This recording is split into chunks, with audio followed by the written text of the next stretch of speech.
안녕하세요. 고jan세 PD입니다.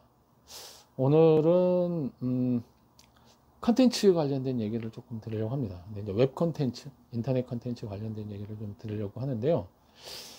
얼마 전에 그 슈카월드라고 뭐 유명한 그 유튜브 채널이죠. 이제 이분 사실 영상을 좀 보다가 이분이 그 뭐 예능 컨텐츠에 관련된 얘기를 하시는 걸 좀 들었어요. 이분이 그 관심 영역이 굉장히 넓더라고요. 그런 예능 컨텐츠 관련된 얘기도 이제 이분이 막 하시고 하는데 굉장히 인상 깊게 들었습니다. 그러면서 이제 저도 좀 생각을 좀 하게 된 게, 이분이 그런 얘기를 하더라고요. 딴 얘기도 뭐 좀 했지만, 제가 이제 되게 인상 깊게 들었던 부분이, 그 가짜 사나이하고 그다음에 머니 게임이 기존에 본인이 생각했던 웹 예능은 이럴 거다라고 생각한 거에 완전한 그 뭐라고 해야 되나, 혁신이라고 해야 되나, 완전한 자기 생각을 깨트린 파괴라고 해야 되나, 그런 거를 가져왔다라고 얘기를 하는 거예요. 사실 저도 이제 그런 생각을 좀 많이 하고 있었거든요. 그러니까 사실은 이제 그 웹 예능이라고 하는 거, 이제 유튜브라든지 뭐 요즘 트위치, 뭐 틱톡, 그런데 실제로 전에는 이제 1인 크리에이터라고 해서 아직 연예인들이 여기 이제 진출하기 전에 일반 분들이, 그 전에 이제 주로 아프리카 TV가 뭐 국내에서는 뭐 그런 쪽으로 먼저라고 할 수 있죠. 그러니까 아프리카 TV에서 주로 게임 방송을 했던 분들이 이제 첫 세대라고 할 수 있고, 그 게임 방송에서 이제 여러 가지 이제 그 컨텐츠 장르가 이제 되게 많이 분화되면서 지금은 뭐 아프리카 TV도 그렇고 유튜브에서도 굉장히 다양한 장르의 그런 컨텐츠들이 쏟아져 나오고 있습니다. 근데 이제 그게 기존에 우리가 방송에서 봤던 그런 뭐 그 예능 컨텐츠하고는 좀 다른 거죠. 그러니까 1인 크리에이터들이 뭐 저런 거를 만드는구나, 뭐 이런 정도. 그러니까 왜냐면 기존의 그 예능 컨텐츠, 그러니까 TV에서 만들었던 예능 컨텐츠, 요즘은 심지어 이제 드라마까지도 이제 만드는 분들이 생겼는데, 근데 그런 거는 조금 전문가들이 이제 여러 전문가들이 참여해서 이제 협업인 거죠. 그래서 이제 제작을 하고 하기 때문에 조금 이제 프리미엄 컨텐츠고, 그다음에 1인 크리에이터 분들이 만드는 거는 뭐 그게 뭐 재미나 이런 거는 뭐 요즘 그 젊은 사람들 훨씬 좋아할 수도 있고 하지만, 그런 프리미엄 컨텐츠라고 이제 부르진 않았던 거죠. 그리고 사실은 이 유튜브라든지 이런 인터넷 쪽으로 컨텐츠 소비하거나 이런 시장이 만들어지고 나서 상당히 많은 이제 방송사도 그렇고 그 다음에 컨텐츠 제작사들이 웹 예능 쪽으로 많이 뛰어들었죠. 그래서 이제 실제로 연예인들을 활용한 웹 예능이 상당히 많이 나왔습니다. 물론 일반 분들이 만든 웹 예능도 있었지만, 그러다 보니까 우리가 웹 예능이라고 얘기할 때도 지금 조금 성공했다고 하는 것들을 좀 보면 뭐 스브스뉴스도, 그다음에 제가 한 예티TV라고 KBS에서 한 거에서는 성공한 건 별로 없는 것 같긴 한데, 어쨌든 KBS도 했었어요, 그런 걸. 그다음에 KBS도 지금 이제 KBS 예능 쪽에서 그 유튜브 컨텐츠를 제작을 아예 합니다. K스튜디오가 아마 그럴 건데, 그래서 이제 그거를 뭐 새벽 시간에 편성해서 그렇게 방송하기도 하고 있고, 그다음에 이제 JTBC나 TVN에서 한 웹 예능 중에 이제 성공한 예가 조금 SBS도 그렇고 성공한 예가 조금 있죠.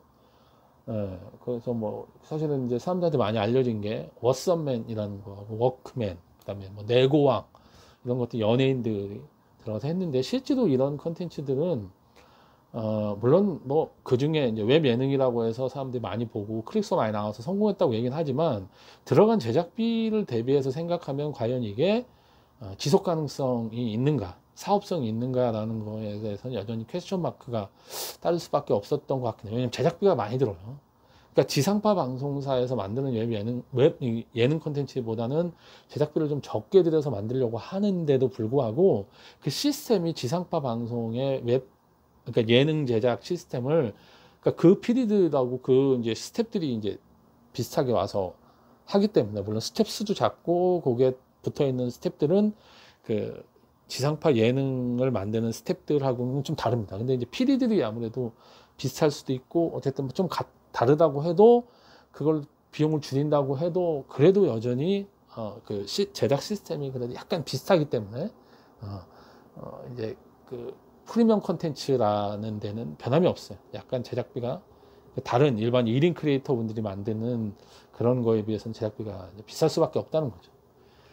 그리고 그거를 우리는 웹 예능이라고 보통 생각했어요. 그러니까 1인 크리에이터들이 만드는 그런 컨텐츠들이 있지만 그걸 웹 예능이라고 부르진 않았던 것 같아요. 그건 또 1인 크리에이터들이 만드는 컨텐츠라고 그냥 생각을 했던 거죠. 그래서 우리가 웹 예능이라고 할 때는 주로 이제 약간 이 영상 컨텐츠를 프리미엄 영상 컨텐츠를 만들던 스태프들하고 프로듀서들이 연예인 정도의 인지도가 좀 있는 사람들을 데리고 뭔가 만드는 그런 예능 컨텐츠를 근데 이제 그거를 TV로만 하는 게 아니라 유튜브라든지 이런 웹에 그런 서비스하기 위해 하는 거를 첫 번째로 이제 생각을 해서 만든 그런 예능 컨텐츠를 웹 예능이라고 보통 불렀던 거죠. 그런데 가짜 사나이라고 하는 거, 가짜 사나이는 진짜 사나이라고 하는 걸 패러디해서 만든 이제 웹 예능인데 거기 나오는 거는 이제 그렇게 유명하거나 이랬던 분들이 있는 게 아니 연예인이 나오는 게 아니잖아요. 근데 가짜 사나이가 굉장한 화제를 만들어내고 사실 굉장히 성공한 거죠.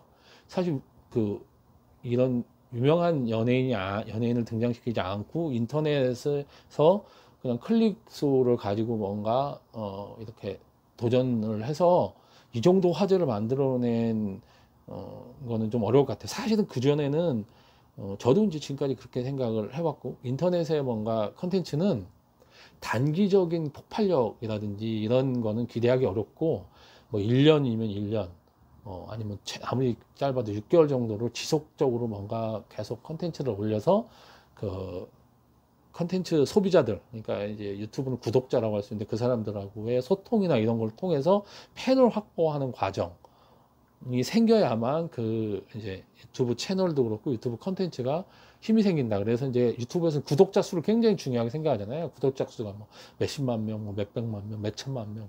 세계적인 이제 채널들은 뭐 억명이 넘는 그런 이제 채널들인데 구독자가 그래서 굉장히 중요합니다. 그런데 물론 이제 구독자가 어느 정도 돼 있는 채널에서 이제 이거를 이제 릴리즈를 하긴 한 건데 가짜 사나이란 컨텐츠를 만들어서 딱 했을 때 가짜 사나이란 컨텐츠는 마치 그동안 TV라든지 영화에서 컨텐츠를 딱 릴리즈해서 그게 순간적으로 사람들한테 확 관심을 얻고 그게 뭐 폭발적인 반응을 얻으면서 성공한 그런 모습을 보여준 거예요. 이게 그동안 인터넷에서 컨텐츠가 소비되는 방식하고 좀 다른 방식으로 사람들이 소비를 해준 거죠. 머니게임도 뭐 대단했습니다. 얼마 전까지. 뭐 사실은 방송사에서도 머니게임 얘기를 굉장히 많이 했어요. 방송사 스태프들끼리 야 이거 큰일 난 거 아니냐 이런 얘기 하면서 하고 했는데 그렇게 그런 걸 그럼 할 수 있냐 그러면 사실 하기 좀 어려우니까 방송사에서 하기 어려운 거니까 뭐 그쪽에서 했겠지만 어쨌든 우리가 그동안 유튜브 컨텐츠라든지 그쪽에서 만든 그러니까 프리미엄 컨텐츠를 만들던 분들이 아닌 분들이 제작하는 그런 컨텐츠가 이런 약점이나 이런 걸 갖고 있다고 생각한 부분을 사실은 가짜 사나이나 머니게임이 완전히 깨버린 상황이 돼버렸고 이게 하나의 게임 체인저로서의 역할을 하는 거 아니야? 이제부터 이게 예능 컨텐츠도 완전히 달라지는 거 아니야? 사실 드라마 쪽에서도 이제 조쏘 회사인가? 저조쏘 회사라는 그런 드라마가 사람들한테 굉장히 화제가 되고 얘기가 되고 드라마 쪽에서도 뭔가 관심과 그런 이제 웹에서 뭔가 콘텐츠를 만드는 분들이 이런 시도를 이제 했는데 그게 사람들한테 반응이 생기고 뭔가 그게 수익 구조가 만들어지고 그렇게 되면 기존의 프리미엄 콘텐츠를 만들어 오던 전문가 집단들이 이 콘텐츠 시장에 대해서 다시 한번 생각을 하고 뭔가 새로운 변화 게임하는 방식이 완전히 바뀌었다라는 거를 이제는 받아들여야 되는 때가 왔나? 이게 게임 체인저고 하나의 신호인가? 라는 고민을 할 때가 된 거 아닌가 이런 생각이 좀 들었다는 거예요. 실제로 이제 그 전에 그런 생각을 조금 하고 있었는데 슈카월드에서 이런 얘기를 하셨기 때문에 저도 이걸 한번 영상을 찍고 이거 가지고 이제 다른 분들하고 제 생각도 얘기하면서 어떻게 생각하시는지 얘기도 좀 들어보고 하면 좋겠다라는 생각에 대해서 영상을 좀 찍게 됐고 지금 뭐 이런 얘기를 좀 드리게 됐습니다. 그래서 어떻게 생각하세요? 여러분들은 이 앞으로 프리미엄 콘텐츠 이게 예능하고 드라마도 저는 그렇게 될 가능성이 좀 보이고 있다. 이제 드라마를 시도하는 분들이 있거든요. 인터넷에서 유튜브 채널로 해가지고. 그래서 그동안은 그렇게 히트작이나 이런 것들이 나오지 못해서 그게 뭐 시도는 하지만 퀄리티도 그렇고 뭐 근데 대중성을 확보하거나 이런 게 쉽지 않지 않나? 라는 생각을 하고 있는데 점점 이제 방송의 시청률이 떨어지고 그러면서 어떤 하나의 프로그램이 뭔가 사람들한테 화제되거나 영향력을 일으키는 게 점점 어려워지는 이때 유튜브 콘텐츠, 유튜브 웹 예능, 그다음에 유튜브 웹 드라마가 이제 콘텐츠 시장에 뭔가 영향력을 주고 하나의 주도권을 잡을 수 있는 그런 시장 환경이 되는 건가? 이게 게임의 룰이 바뀌는 상황이 된 건가? 이것들이 지금 하나의 게임 체인저 역할 노릇을 할 것인가? 라는 거는 앞으로 이제 조금 더 지나가 보면 저희가 정확하게 알 수 있겠지만 저희가 한번 주의 깊게 관찰해 볼 만한 그런 것들이 아닌가라고 생각이 들고 앞으로 컨텐츠 시장에 굉장히 큰 변화가 불어올 가능성도 있다 하는 생각이 들어서 오늘 이런 얘기를 드리게 됐습니다. 예, 얘기를 좀만 드리도록 하겠습니다. 예, 들어주셔서 감사합니다.